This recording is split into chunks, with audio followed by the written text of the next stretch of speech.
Hello class 6th, welcome to Saneet Guru fundamental. मैं हूं निकी पंडित and हम आ चुके हैं अपने chapter living creatures exploring their characteristics पे। आज की क्लास में हम टोटल 25 क्वेश्चंस करेंगे and you know what you have to do, right? आपको मुझे बता देना है कि आउट ऑफ 25 क्वेश्चन आपने खुद से कितने क्वेश्चन सही किए। इसी के साथ शुरुआत करते हैं हम अपने आज के क्रैश कोर्स की, जहां पे हम मल्टीपल चॉइस क्वेश्चन करेंगे। एंड लेट्स सी कि आज की क्लास का हमारा पहला क्वेश्चन, फर्स्ट क्वेश्चन क्या होने वाला है। ओके, सो क्वेश्चन नंबर 1, ठीक है। देखो पीछे प्यारा सा मेंढक है ना, फ्रॉग है, ठीक है, क्योंकि चैप्टर का नाम हमारा क्या है, लिविंग क्रिएचर्स। तो यहाँ पे कुछ लिविंग क्रिएचर्स मैंने लगाए हुए हैं, वहां पे सुंदर सी बर्ड है ना, और यहाँ पे क्या है, मशरूम है, ठीक है। चलो तो इन सब का फील लेते हुए हम इसको करते हैं start. So question number 1 is, क्या है हमारा question number 1? Yes, which of the following statement is incorrect? कौन सा यहाँ पे फॉलोइंग स्टेटमेंट हमारा गलत है?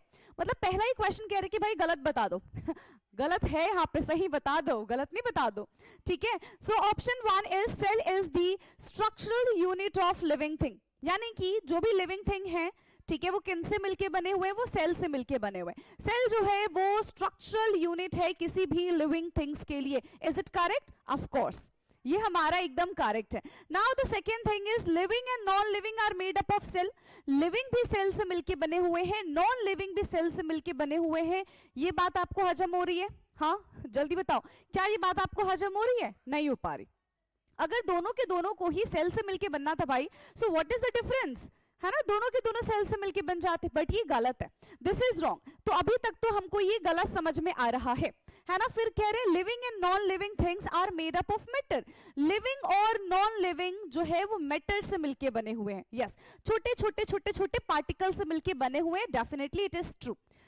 Similar cell combine together to form tissue. Yes, जब एक जैसे बहुत सारे सेल जो होते हैं आपस में कंबाइन हो जाते हैं, सो दे फॉर्म टिश्यू, तब वो टिश्यू का फॉर्मेशन करते हैं, right? So which one is incorrect? जल्दी सोच के बता दो भाई, कौन सा यहाँ पे हमारा इनकरेक्ट हो जाएगा? So for question number 1, which option is incorrect बेटा? Option B is incorrect, right? Option B हमारा यहाँ पे इनकरेक्ट हो जाएगा।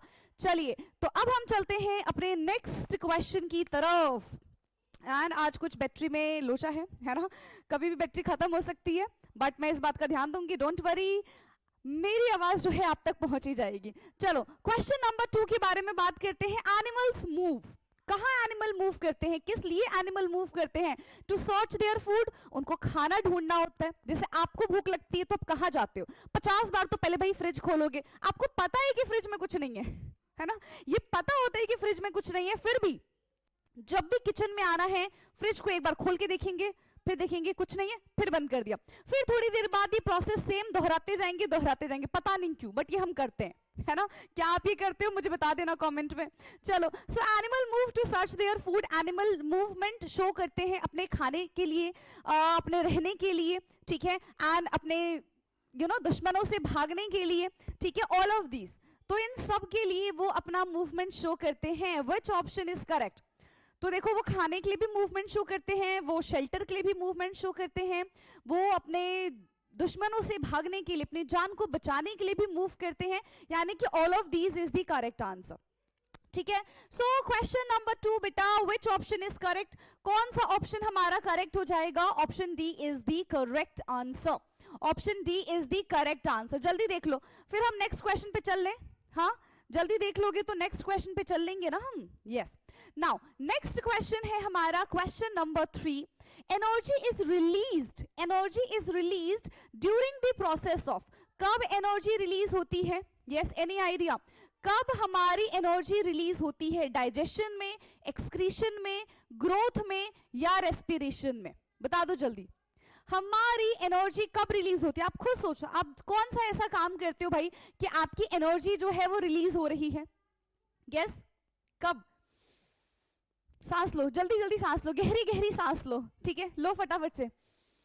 तो यहां पे क्या हो रहा है, जब हम रेस्पिरेशन करते हैं, है ना, तो उस वक्त क्या होता है? जैसे हमने रेस्पिरेशन कर दिया, respiration is breathe in, breathe out, ठीक है, breathe in and breathe out, that whole process is called respiration.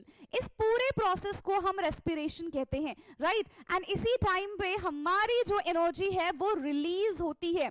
So energy release during the respiration. आप इसको रेस्पिरेशन भी बोल सकते हो, आप इसको रेस्पिरेशन भी बोल सकते हो, आपकी मर्जी है। Okay, so question number third, which option is correct बेटा? क्वेश्चन नंबर थर्ड का option D is the correct answer, that is respiration. Okay, now let's move to another question. Question number 4. Which of the following is not a product of excretion? कौन सा इसमें से excretion का product नहीं है? You know what is excretion? The waste, है ना, जो हमारी body waste produce करती है, ठीक है, उसको हम क्या कहते हैं? excretion कहते हैं। So carbon dioxide, energy, urine या फिर sweat, कौन सा इसमें से waste नहीं है? Yes, which one is not considered as a waste? जल्दी बता दो, जल्दी जल्दी जल्दी बता देंगे कौन सा हमारी बॉडी का वेस्ट नहीं है, बता दो जल्दी। रेस्पिरेशन, यस, रेस्पिरेशन हमारी बॉडी का वेस्ट थोड़ी है। कार्बन डाइऑक्साइड है क्या? अच्छा, इसमें रेस्पिरेशन नहीं है। कार्बन डाइऑक्साइड, एनर्जी, यूरिन या फिर स्वेट, जल्दी बोलो। Which one is not considered as a waste of human body? Yes, I am giving you 30 seconds. चलो भाई, मैं आपको 30 seconds देती हूँ, only and only 30 seconds. देखो, सांस लो, फिर से सांस लो, गहरी सांस लो।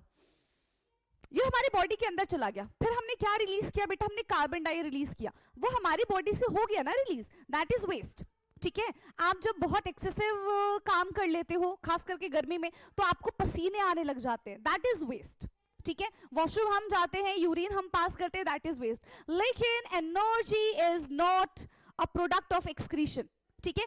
एनर्जी हमारे एक्सक्रीशन का ये एग्जाम्पल नहीं है, ठीक है, is not a product of excretion. कौन सा बेटा? एनर्जी, एनर्जी, ठीक। चलो, नेक्स्ट क्वेश्चन है question number 5। Which is not a requirement for germination of seed? Seeds को germinate करने के लिए किस चीज की requirement नहीं है, ठीक है। Which is not a requirement for germination of seeds? किस चीज की requirement नहीं होती है बेटा? Favorable temperature की, light की, fertilizers की या फिर sufficient moisture की। अगर हम चाहते हैं कि अच्छा खासा जर्मिनेशन हो जाए, सीड्स जो हैं वो ग्रो कर जाए, so for that favourable environment is very very very important. हमको फेवरेबल एनवायरनमेंट देना पड़ेगा, पहली चीज। दूसरी चीज, सफिशिएंट लाइट भी होनी चाहिए। तीसरी चीज कि जिस सॉइल में, जिस मिट्टी में हम सीड्स को सोन करेंगे, ठीक है, उसमें मॉइस्चर भी होना चाहिए। और फर्टिलाइजर्स की अगर हम बात करें, अगर सारी चीजें सही है तो we do not required fertilisers, है ना। जर्मिनेशन के लिए एटलीस्ट हमको फर्टिलाइजर्स की जरूरत नहीं होती है। यू नो ना, फर्टिलाइजर इज अ केमिकल, है ना, केमिकल होता है फर्टिलाइजर, पता है कि नहीं पता? हाँ। क्वेश्चन नंबर 5, और देखो ये क्या गड़बड़ी हुई है। Question number 5 का which option is correct? Option C. Fertilizer is the correct option. Fertilizer is the correct option. Now, next question है question number 6. The process in which some organisms change from in different stage of their life is known as. देखो, आपने, चलो पहले हम humans के बारे में बात करते हैं, फिर हम एनिमल्स के बारे में बात करेंगे। जो पीछे सुंदर सा हमको फ्रॉग दिख रहा है ना, उसके बारे में भी हम बात कर ही लेंगे, है ना। क्यों रखा है बेचारे को? बात करने के लिए रखा है ना, उसके बारे में बात करने के लिए रखा है हमने इसको। चलो, तो यहाँ पे क्या होता है, जब भी हम ना एक ड्रास्टिक चेंज के बारे में बात कर रहे होते हैं, है ना, कि एक स्टेज से दूसरे स्टेज में जाने के बारे में बात कर रहे होते हैं, उनकी लाइफ साइकिल के बारे में बात कर रहे होते हैं, and when we see a drastic change in their body, तो उस प्रोसेस को हम क्या कहते हैं?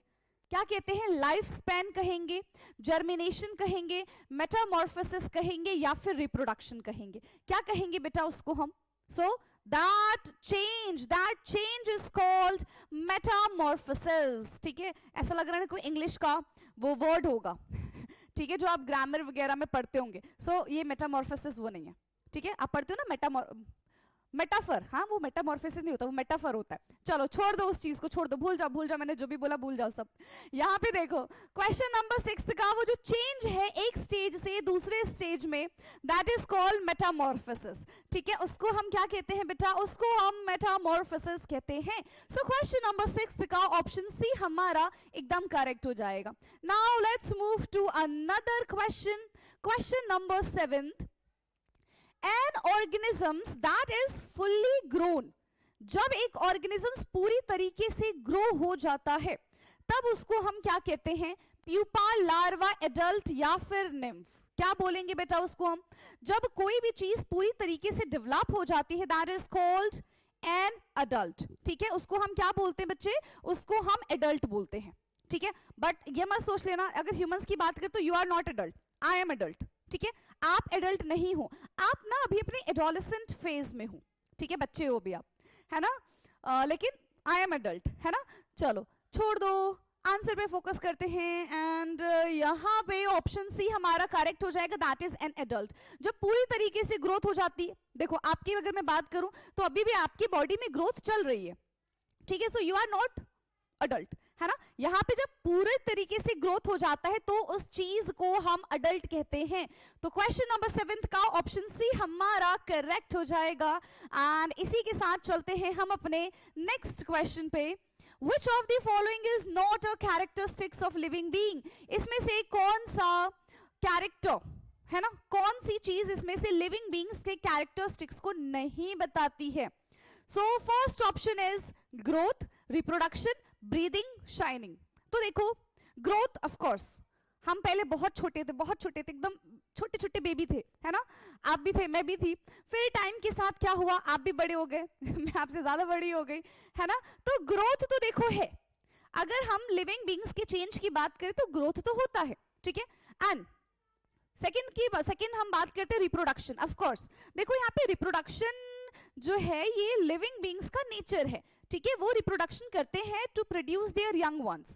अगर रिप्रोडक्शन नहीं होता तो आप भी नहीं होते, मैं भी नहीं होती, है ना। फिर एक जो जनरेशन होती उसके बाद रिप्रोडक्शन खत्म हो जाता, फिर और तो लोग ही नहीं आते, है ना। सो reproduction is a characteristics for living being. Next is breathing. अगर कोई जिंदा है, कोई लिविंग है तो वो गहरी गहरी सांस तो लेगा ही ना, वो ब्रीथ तो करेगा ही। शाइनिंग की बात करें, सी लिविंग बीइंग शाइन, हाँ हम जो है वो चमकते हैं अपनी मेहनत से, अपने काम से। ठीक है, लेकिन ये कैरेक्टरिस्टिक्स नहीं है। ठीक है, ये कैरेक्टरिस्टिक नहीं है लिविंग बीइंग का, ये हमारी मेहनत है, ये हमारा डेडिकेशन है। ठीक है, सो फिलहाल क्वेश्चन नंबर 8 का ऑप्शन डी इनकरेक्ट है, दैट इज शाइनिंग। ठीक है, ऑप्शन डी बेटा इनकरेक्ट है, that is shining. Now next question is question number 9। Which of these shows growth throughout life? कौन सा इसमें से पूरी जिंदगी ग्रो करता रहता है उसकी बॉडी में, है ना, उसकी बॉडी बोलेंगे। ठीक है, उसमें चेंजेस हमको दिखते रहते हैं। So one is animal, second one is plant, third one is human, fourth one is bird.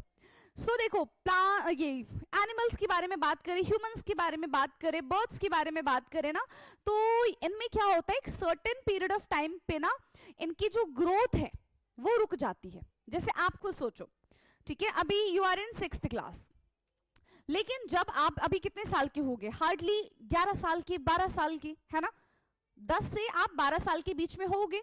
ठीक है, ज्यादा से ज्यादा चलो 13 मान ले, तो उससे ज्यादा बड़े तो आप नहीं होगे। ठीक है, अभी आपकी हाइट होगी इतनी सी।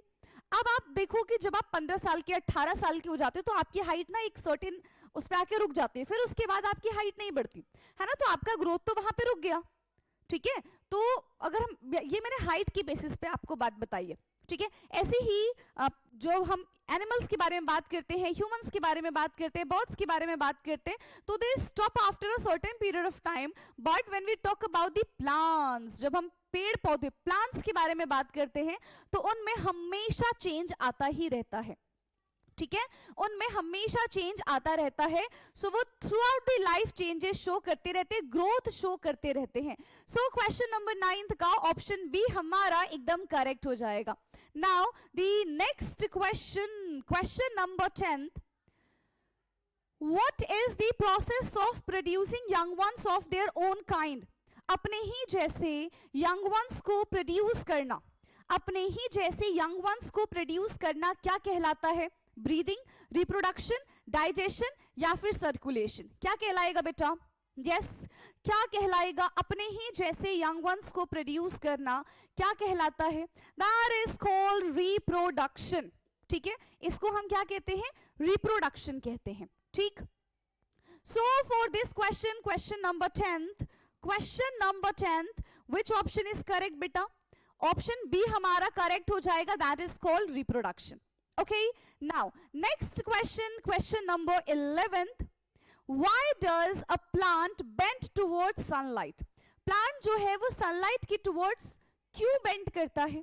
आपने देखा है ना, बहुत सारे जो प्लांट्स होते हैं उनकी एक डायरेक्शन फिक्स हो जाती है, जिस डायरेक्शन से सन आता है, जिस टाइम पे सन बहुत ज्यादा रहता है तो उसी डायरेक्शन में प्लांट्स का मूवमेंट हमको शो हो जाता है। तो ऐसा क्यों है?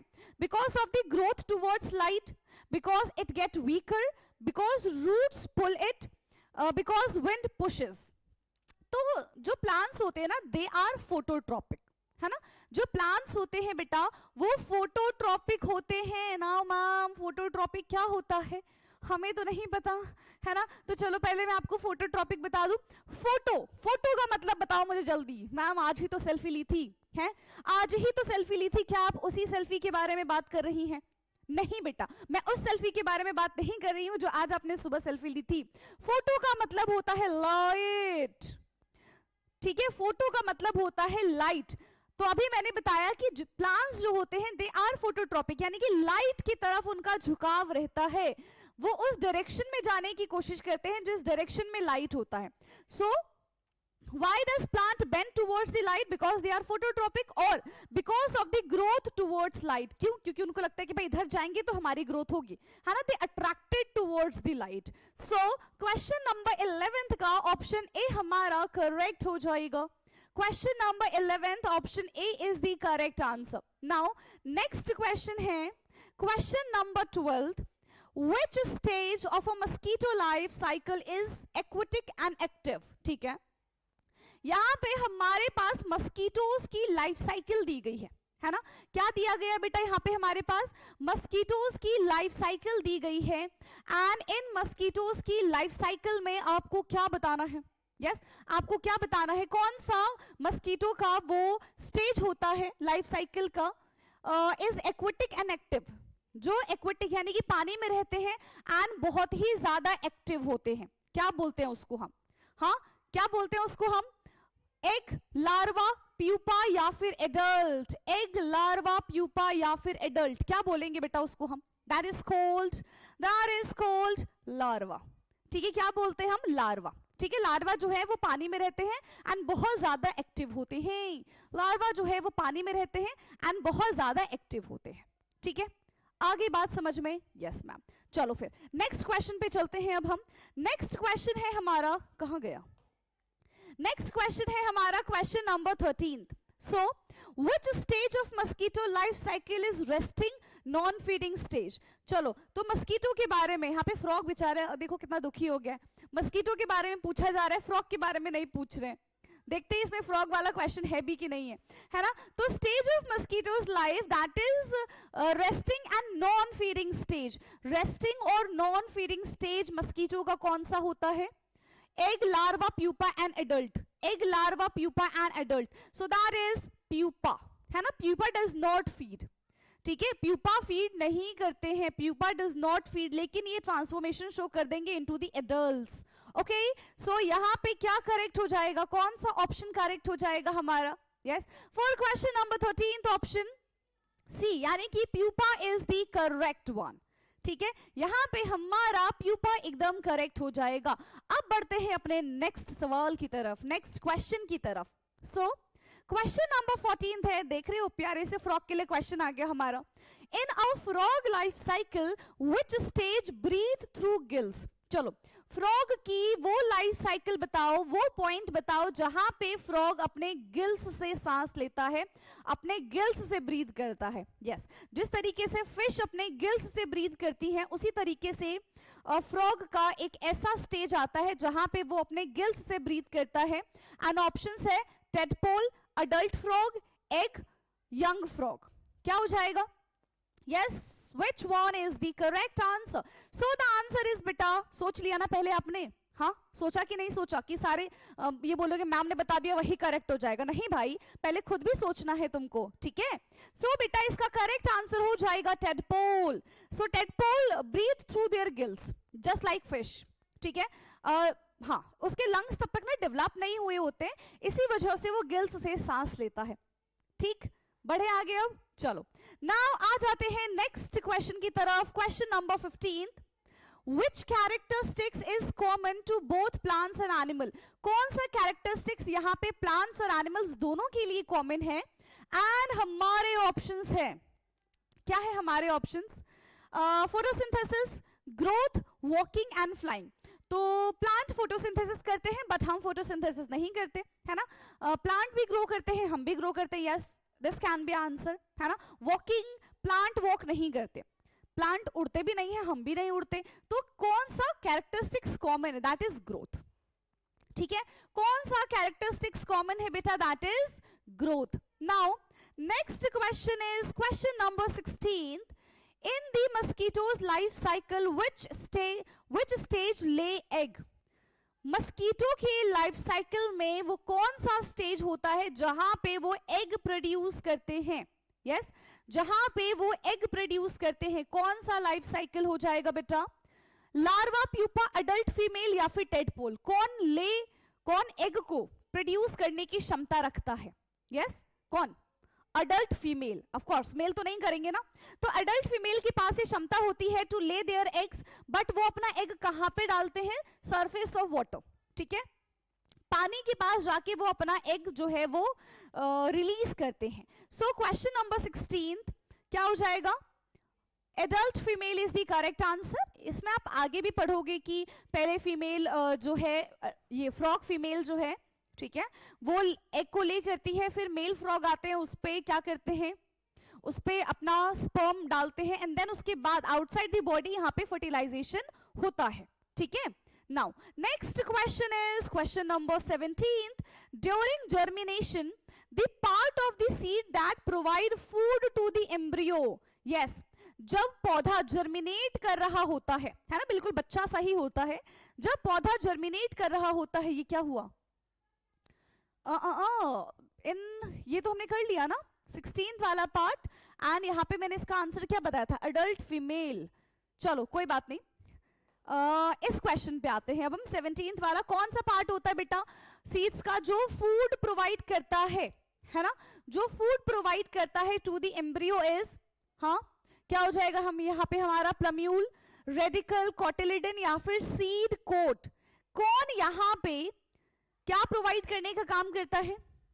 Yes, part of the seeds that provide food, जो खाना पीना देने का काम करता है. कौन खाना पीना देने का काम करता है? हाँ, कौन खाना पीना देने का काम करता है? जल्दी बता दो. Which option is correct बेटा? That is cotyledon. Cotyledon store food, ठीक है, वो क्या करता है? फूड को स्टोर कर लेता है, which is used during the germination of seeds. ठीक है, जब सीड्स जर्मिनेट होता है, उनको जरूरत होती है खाने की, तो उस वक्त वो अपना खाना जो उसने स्टोर कर रखा होता है वो उनको दे देता है. ठीक है, बढ़े नेक्स्ट क्वेश्चन पे. Yes ma'am. Now next question है question number 18. Question 18 is which of the following is a correct sequence in a frog life cycle? चलो, तो फ्रॉग लाइफ साइकिल का करेक्ट सीक्वेंस यहाँ पे क्या है? Egg, tadpole, young frog, adult frog. Egg, adult frog, tadpole. Tadpole, egg, adult frog, young frog, tadpole या फिर egg. क्या हो जाएगा? सबसे पहले एग होता है, उसके बाद टेडपोल में कन्वर्ट होता है, then young frog and then adult frog. ठीक है, सो ये है हमारे फ्रॉग का life cycle. This frog, cute सा फ्रॉग का लाइफ साइकिल ये है, यानी कि ऑप्शन ए इसका करेक्ट हो जाएगा for question number 18. Now let's move to another question. अब हम चलते हैं अपने नेक्स्ट क्वेश्चन की तरफ. सो नेक्स्ट क्वेश्चन है हमारा question number 19. Which of the following can respond to stimuli? कौन यहाँ पे स्टिमुलाई पे रिस्पॉन्स करता है? जैसे कि आप कहीं ना दूर बैठे होंगे और मैं आपका नाम लेके बुलाऊंगी, ठीक है, मैं बोलूंगी कि क्या है आपका नाम? हाँ बताओ, क्या है आपका नाम? मान लो आपका नाम अथर्व है, ठीक है, तो मैं आपको बुलाती हूँ, हेलो अथर्व. तो मेरी आवाज सुन के आपने क्या किया? मुझे रिस्पॉन्स किया. ठीक है। ऐसे ही जो एनिमल्स होते हैं, है ना, वो भी, उनका भी हम नाम लेके उनको बुलाते तो वो सुनते हैं, ठीक है। अगर हम वो कहीं बैठे होंगे, हम वहां पे आ जाएंगे तो वो सुन के क्या करते हैं, वहां से भाग जाते हैं, डर जाते हैं, ठीक है। So which of the following can respond to stimuli? Bird, plants, insects, all of these. तो सबके सब रिस्पॉन्स करते हैं, बर्ड्स भी रिस्पॉन्स करते हैं। क्या प्लांट्स रिस्पॉन्स करते हैं? अच्छा, ये तो मैंने पूछा ही नहीं आपसे। हाँ, मैंने खुद ही आंसर दे दिया। नहीं नहीं नहीं, आप बताओ, क्या प्लांट्स रिस्पॉन्ड करते हैं? जल्दी बताएंगे, क्या प्लांट्स रिस्पॉन्ड करते हैं टू दी स्टिमुलाई? उनको फर्क पड़ता है कि हाँ भाई, कौन हमको बुला रहा है, कौन नहीं बुला रहा। हाँ, देखो, प्लांट भी करते हैं। आपने देखा है ना, टच मी नॉट प्लांट, जैसे हम उनको टच करते हैं वो ऐसे ऐसे छुप जाते हैं, है ना, वो छुप जाते हैं। क्यों छुप जाते हैं? क्योंकि उसने रिस्पॉन्स किया है ना। तो सारी चीजें होंगी ऑल ऑफ दीज, ठीक है। क्वेश्चन नंबर 19 का ऑप्शन डी हमारा एकदम करेक्ट हो जाएगा। Now question number 20, which one of the following plant fold up on touching? अच्छा, कौन सा प्लांट को ऐसे टच करेंगे वो फोल्ड हो जाएगा, है ना, वो छुप जाएगा, वो डर जाएगा? कौन सा प्लांट होता है बेटा? Yes, mango plant, money plant, mimosa plant या फिर मस्टर्ड प्लांट? कौन सा प्लांट हो जाएगा? So it is mimosa plant, है ना। जैसे आप उसको टच करोगे ना, वो क्या हो जाएगा, वो बंद हो जाएगा, ठीक है, क्योंकि उसने रिस्पॉन्स किया, आपको रिस्पॉन्स किया कि भाई मेरे को परेशान कैसे कर दिया तुमने। हाँ, मैं अच्छा खास अपना काम करी थी, तुमने मेरे को ऐसे टच करके, हाँ, मुझे क्या किया, उसने रिस्पॉन्स दिया आपको ना कि दूर रहो मेरे से, ठीक है। ये कौन करते हैं? ये मिमोसा प्लांट करते हैं, ठीक है, ये मिमोसा प्लांट करते हैं। So of course they are also sensitive, ठीक है, like us. Now question 21 is, when Radha tried to grow a new rose plant from a stem cutting, she was not successful.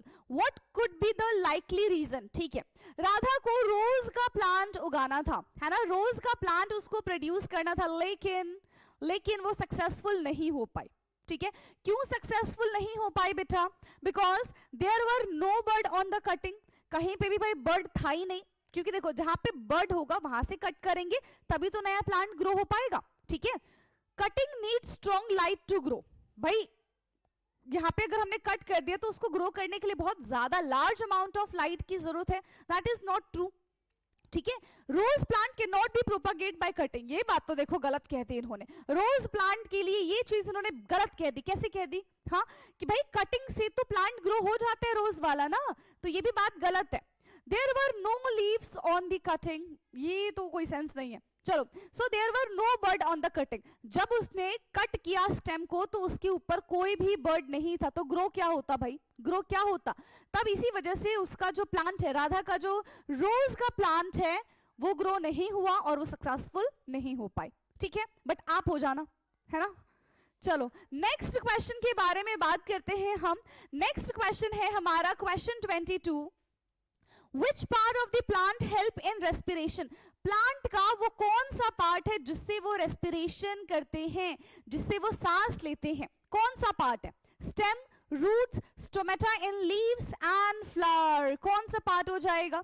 कौन सा part हो जाएगा? देखो ये लीफ देख रहे हो, ये दिख रहा है, ये आपने लीव्स में छोटे छोटे छोटे छोटे ऐसे पोर्स देखे हैं। यस, ये छोटे छोटे पोर्स देखे हैं। इन पोर्स को बेटा हम क्या कहते हैं? इन पोर्स को हम कहते हैं स्टोमेटा, ठीक है। और इन्हीं स्टोमेटा के थ्रू एक्सचेंज ऑफ गैसेस होता है, ठीक है। एक्सचेंज ऑफ गैस होता है, ठीक है। इन्हीं के थ्रू क्या होता है? एक्सचेंज ऑफ गैस होता है। क्या इतनी बात समझ में आई है? कहां से रेस्पिरेशन करते हैं वो? स्टोमेटा, जो लीव्स में प्रेजेंट होता है, right. So question number 22 option C is the correct. Now next question है question 23, what happens when we touch a touch me not plant? बता दो जल्दी, क्या हो जाएगा अगर हम टच मी नॉट प्लांट को टच कर देंगे? देखो उन्होंने पहले हमें वार्निंग दे दी, टच मी नॉट प्लांट, भाई उसको कुछ भी करके टच नहीं करना है। बट फिर भी अगर हम उसको टच करते हैं तो क्या हो जाएगा? It leaves open, it change colour, it leaves fold, या फिर नथिंग हैपन, कुछ भी नहीं होगा। जल्दी बता दो, ये तो अभी मैंने आपको बताया है। हाँ, क्या इसमें भी आपको टाइम लगेगा? यस, क्या इसमें भी आपको टाइम लगेगा? क्या ये आप यूं नहीं बता दोगे? हैं, कैसे बताते हो आप आंसर? चुटकी बजा के? क्या आप बता सकते हो चुटकी बजा के इसका आंसर?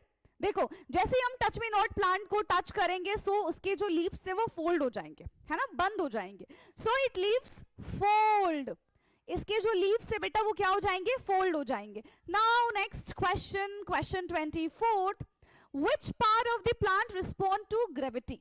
प्लांट का वो कौन सा पार्ट है, ठीक है, प्लांट का वो कौन सा पार्ट है जो ग्रेविटी को रिस्पॉन्ड करता है, ग्रेविटी को रिस्पॉन्ड करता है, कौन सा पार्ट?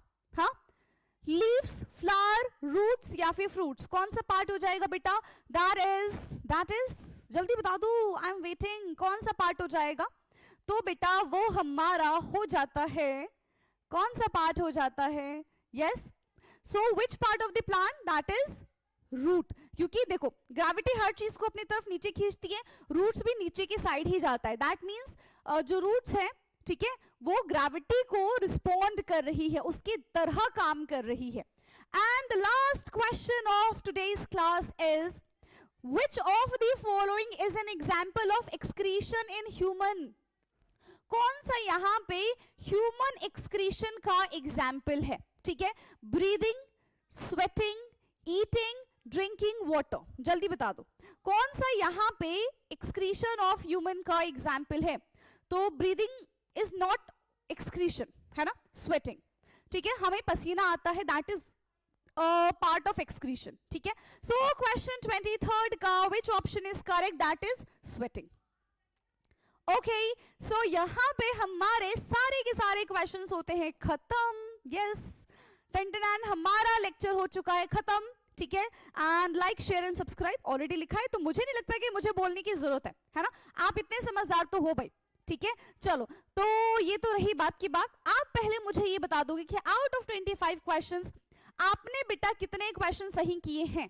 ठीक है, ये मुझे कमेंट में चाहिए ताकि मैं आपकी एक प्रोग्रेस रिपोर्ट बना सकूं कि फर्स्ट चैप्टर से लेकर अब तक आप कितने कितने नंबर गेन कर रहे हैं, आपका इस क्रैश कोर्स से कोई फायदा हो भी रहा है कि नहीं हो रहा है, या फिर मुझे अपनी स्ट्रैटेजी थोड़ी सी चेंज करनी पड़ेगी. ठीक है, देखो ऐसा नहीं है कि सिर्फ हम एमसीक्यू करेंगे, बहुत सारी चीजें अभी आनी बाकी है, बट आपके रिस्पॉन्स पे डिपेंड करता है ना. अगर आप रिस्पॉन्ड नहीं करेंगे तो फिर मुझे कैसे पता चलेगा कि क्या नई चीजें मुझे आपके लिए लेकर आनी पड़ेगी. तो आप भी मुझे कमेंट में बता सकते हो कि यस मैम इस टॉपिक में प्रॉब्लम है, इस टॉपिक से रिलेटेड अलग से वीडियोस बना दीजिए, है ना. तो डेफिनेटली मैं आपके लिए बेटा वीडियो बनाऊंगी, बट मुझे कैसे पता चलेगा जब तक आप मुझे नहीं बताओगे. और आप मुझे कैसे बताओगे? कॉमेंट करके. ठीक है, तो फटाफट से कमेंट करके बताना है आपको. क्लियर? चलिए, सो आज के लिए इतना ही and thank you so much last तक इस वीडियो को देखने के लिए. अब हमारी मुलाकात होगी अपने नेक्स्ट क्लास में, तब तक के लिए ढेर सारी पढ़ाइयाँ करो और खेलो कूदो मौज मस्ती करो. Okay, bye bye.